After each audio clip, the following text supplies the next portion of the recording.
Hello. Hello, Ravi जान जी बोल रहे हो? जी।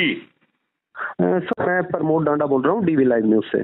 जी। आज मोदी सरकार का 3.0 जो बजट जारी हुआ है, निर्मला सीतारमण ने, जो वित्त मंत्री ने बजट आज पास किया है, तो उसमें एक बात करें किसानों की, तो आप किसान नेता है, तो एक बड़ी आस थी किसानों को कि उनको कहीं ना कहीं राहत दी जाएगी इस बजट में। तो क्या कुछ बजट में आपको राहत दी गई है, थोड़ा सा बताइएगा। देखिए, मोदी सरकार 3 का ये पहला बजट है। बहुत ज्यादा उम्मीदें देश के किसानों को नहीं थी, लेकिन हम इतना भी नहीं मान रहे थे कि किसान का कै भी बजट में शामिल नहीं मिलेगा। पूरे का पूरा जो बजट है उसको अगर आप देखेंगे तो किसान की लूट और कॉरपोरेट को छूट, ये इनका मूल मंत्र है। कॉरपोरेट को 5% कर में छूट दी गई है। किसानों के मुद्दे आपको पता है, हम एमएसपी पे गारंटी मांग रहे हैं, C2+50 के हिसाब से हम उपज की खरीद मांग रहे हैं, कर्जा मुक्ति किसान का बड़ा मुद्दा है। आप देखिए, सम्मान निधि के ऊपर भी कोई बात नहीं हुई, दोगुनी आय के ऊपर कोई बात नहीं हुई। ये किसान की पेंशन बहुत बड़ा मुद्दा है, ये किसान के मुद्दे थे। लेकिन 65% आबादी का किसान नेतृत्व करता है। आज लगभग 48 लाख करोड़ रुपए का बजट पेश हुआ है, जिसमें से किसान को मात्र खेती किसानी के लिए 1.52 लाख करोड़ रुपए का प्रावधान किया गया, यानी कि कुल बजट का 3%। अगर हम 65% हैं तो बजट का 65% तो हमें मिलना चाहिए था, हमें मिला है केवल 3%। और एक तरह से आज के बजट से ये चीज बिल्कुल स्पष्ट होगी कि सरकार किसानों को प्रेरित कर रही है आंदोलन करने के लिए। सरकार ने बजट में बात की है कि हम प्रोडक्शन बढ़ाएंगे, उत्पादकता बढ़ाएंगे। उत्पादकता के नाम पे भारत का जो बीज बाजार है, उसमें जो विदेशी कंपनियां हैं, मोनसेंटो जैसी जो विदेशी कंपनियां हैं, उनको पूरे मार्केट में एकाधिकार देने का काम सरकार करेगी। ये बजट बिल्कुल किसान विरोधी है, ये बिल्कुल किसानों के खिलाफ है, और इस बजट में किसानों के लिए सरकार के पास कुछ नहीं है। ये कुर्सी बचाओ बजट पेश किया गया है, ये हम इस मुद्दे पर कहेंगे। तो रवि आजाद जी, बात करें जैसे अब कल या परसों एक मीटिंग भी हुई है किसानों की, मुख्यमंत्री नायब सैनी के साथ, कुछ मांगे भी उनको सौंपी गई थी, कुछ 17 सूत्रीय मांगे थी, जो उन पे कुछ मांगों पे सहमति भी बनती हुई कहीं ना कहीं नजर आई है, बताया गया है। जो वो मांगे क्या थी, किन मांगों पर सहमति बनी, कुछ थोड़ा सा वो देखिए, 14 जुलाई को संयुक्त किसान मोर्चा हरियाणा के सभी घटक संगठनों की मीटिंग रोहतक में थी, और हरियाणा के तमाम जो मुद्दे हैं उसके ऊपर हरियाणा सरकार को 20 जुलाई तक का अल्टीमेटम दिया गया था। मुद्दा आपको पता है, हमारे जो स्टेट के मुद्दे हैं वो मुआवजे के मुद्दे हैं, बीमा क्लेम के मुद्दे हैं, पोर्टल का मुद्दा है, अनाज खरीद का मुद्दा है, ट्यूबवेल कनेक्शन का मुद्दा है, और इसके साथ में सिंगू बॉर्डर पे हम सिंगू और टिकरी बॉर्डर पे शहीद स्मारक के लिए हम जगह मांग रहे हैं।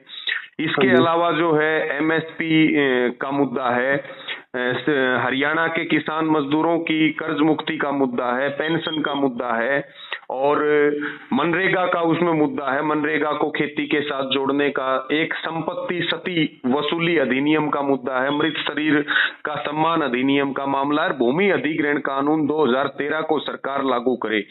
लगभग ये हमारे करीब 33 के करीब मुद्दे हैं। इन मुद्दों पे सरकार को 20 जुलाई तक का अल्टीमेटम दिया था। 21 जुलाई को ये मीटिंग जो प्रिंसिपल सेक्रेटरी चीफ मिनिस्टर के हैं, उनके साथ ये मीटिंग हुई है, और इसमें हमारा संयुक्त किसान मोर्चा का डेपुटेशन गया था, प्रतिनिधि मंडल, और तमाम मांगों से बड़े विस्तार से वाकिफ करवा दिया गया है।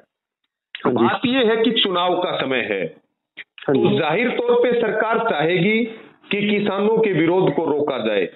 सरकार को पहले से पता है कि किसान, आपके मजदूर, आपके नौजवान आपके बिल्कुल खिलाफ है, क्योंकि 9.5-10 साल में आपने केवल इन्हीं के खिलाफ काम किया है, इन्हीं को आपने लूटने का और ठगने का काम किया है।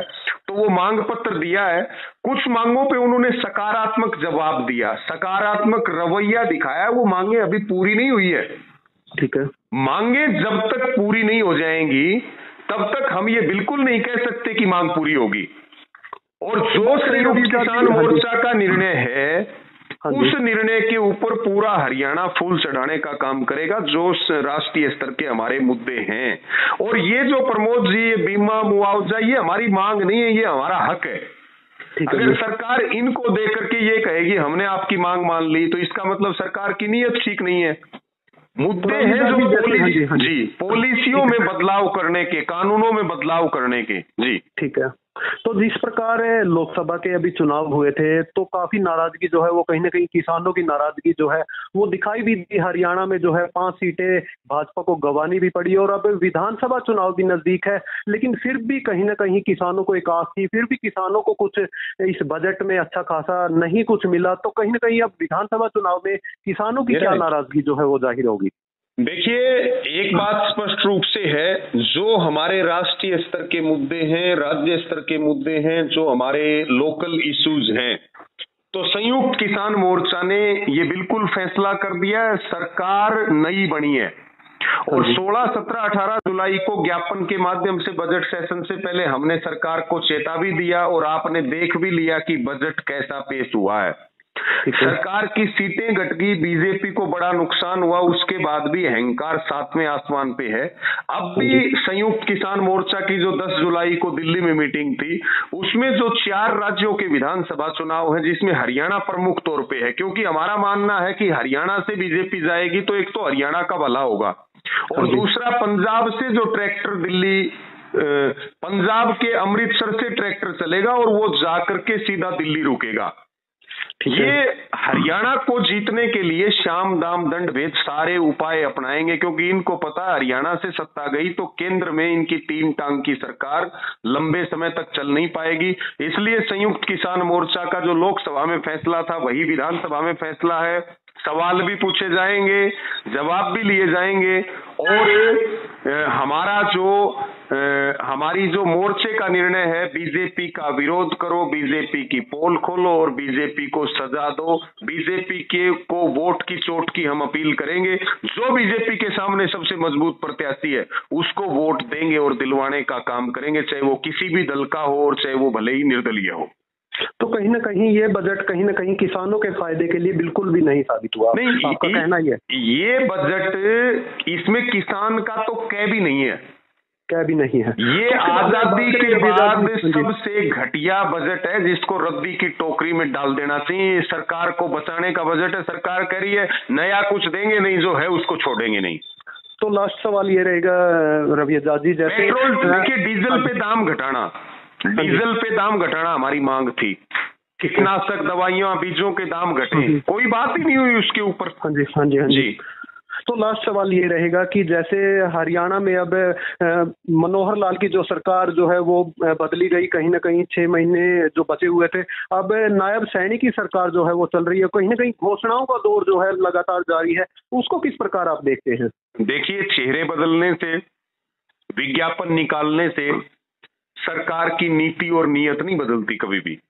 ठीक है। इसी सरकार ने दिसंबर 2023 में एक आदेश जारी किया कि जो ट्रांसफार्मर खेतों से चोरी हो जाएंगे या जो जल जाएंगे उनकी कीमत किसान से वसूली जाएगी 20%।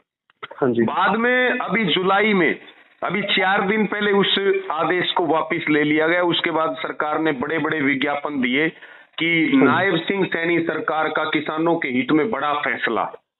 हाँ जी। अरे भाई, आपने लागू किया था, आपने वापस ले लिया विरोध के बाद। इसमें बड़ा फैसला क्या है? एचटी लाइन का मुद्दा आया, उसमें भी किसान को मिलेगा अब कई गुना ज्यादा मुआवजा। जो एक्चुअल में समस्या है, जो हमारे मुद्दे हैं, सरकार की नीति और नीयत साफ है तो सरकार उसके ऊपर काम करे। नहीं तो चेहरे बदलने से ये जो जाति पाति का कार्ड खेलना चाह रहे हैं, जैसे आज बजट में एससी और एसटी को इन्होंने झुनझुना दिया, युवाओं के सपनों को इन्होंने कुचल दिया, जिन लोगों ने इनको वोट नहीं दिया उनको सजा दी गई इस बजट में। तो ये चेहरे बदलने से कुछ नहीं होगा। हरियाणा में बीजेपी का सुपड़ा साफ होगा। लोकसभा में ये आते हुए थे और विधानसभा में इनका सुपड़ा साफ होगा। तो अभी नायब सैनी का एक बीते दिनों बयान भी आया था कि 24 घंटे जो है मेरे दरवाजे खुले हैं, तो उन दरवाजों को कैसे देखते हैं? एक तरफ आपकी मांगे जो है वो आप कह रहे हैं कै भी नहीं बजट का, उधर 24 घंटे दरवाजे खुले हैं, तो क्या मानते हैं उस दरवाजे? नहीं, 24 घंटे दरवाजे खुले हैं तो आप हरियाणा के किसानों का कर्ज माफ करिए। आज बिजली बिल के नाम पे कितनी बड़ी लूट मची हुई है, आपके घर में भी 3-4 गुना बिजली बिल ज्यादा आया हुआ है। हाँ जी। आप जो है पोर्टल को बंद कीजिए, आप किसानों को मुआवजे दीजिए, ट्यूबवेल कनेक्शन दीजिए, उनको बीमा क्लेम दीजिए। आप जो ये काले कानून हरियाणा में लेके आए आंदोलनों को कुचलने के लिए, माफी मांग करके इनको वापिस लो। नायब सिंह सैनी तो कह रहे हैं जो योगी सरकार ने आदेश दिया है वो बहुत बढ़िया है। ठीक है, तो फिर आप ये भी बता दो ये पेट्रोल डीजल कहां से आ रहा है, इलेक्ट्रोल बॉन्ड वालों के नाम भी बता दो। ठीक है। हमारा कहना ये है अब सरकार में कुछ नहीं बच रहा, सरकार को जो चूसना था वो मनोहर लाल खट्टर ने चूस लिया। हाँ जी। अब तो चुनाव के लिए चुनावी दौर है और ये जो लॉलीपॉप दिए जा रहे हैं हरियाणा की जनता अब इनके बहकावे में नहीं आने वाली। तो बजट में कुछ आप बोल रहे हो नहीं दिया गया, कै भी नहीं है बजट का, तो किस प्रकार आमदनी दुगनी होगी? जो किसान है उनकी आमदनी दुगनी कैसे होगी फिर उनकी? नहीं, आमदनी तो प्रमोद जी सबसे पहले यही बता दें कि किसान की आमदनी कितनी है। हाँ जी। हमारा तो यही सवाल है, आमदनी दोगुनी छोड़िए, कर्जा दोगुना हो गया, खेती का खर्चा दोगुना हो गया। ठीक है। जमीन जोत लगातार घट रही है, किसान की आत्महत्या दुगनी होगी और इस बजट से किसान की तकलीफें और किसान की आत्महत्याएं और बढ़ेंगी। ठीक है, और बढ़ने वाली हैं। जी ठीक है। तो बहुत बहुत धन्यवाद रवि आजाद जी आपका।